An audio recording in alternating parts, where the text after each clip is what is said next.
রাজধানীর এলিফ্যান্ট রোডে ব্যবসায়ীকে কুপিয়ে আহত করার ঘটনায় গ্রেফতার ছাত্রদলের কেন্দ্রীয় যুগ্ম সাধারণ সম্পাদক মোহাম্মদ হোসাইন মিথুনের একদিনের রিমান্ড মঞ্জুর করেছেন আদালত।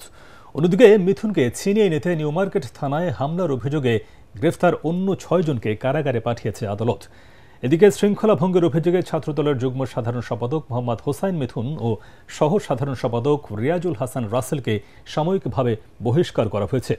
ছাত্রদলের সভাপতি রাকিবুল ইসলাম রাকিব ও সাধারণ সম্পাদক নাসির উদ্দিন নাসির তাদের বহিষ্কারের সিদ্ধান্ত অনুমোদন করেছেন বলে দপ্তর সম্পাদক জাহাঙ্গীর আলম স্বাক্ষরিত বিজ্ঞপ্তিতে জানানো হয়। এর আগে ভোরে মিথুনকে গ্রেফতার করে পুলিশ। তাকে বহনকারী পুলিশের গাড়ি নিউ মার্কেট থানায় প্রবেশের সময় বাধা দেয় ছাত্রদল যুবদলের অর্ধ শতাধিক নেতাকর্মী। পরে আসামি ছিনিয়ে নিতে হামলা চালালে আহত হন নিউ মার্কেট জোনের এসি তারিক লতিফ সহ বেশ কয়েকজন পুলিশ সদস্য।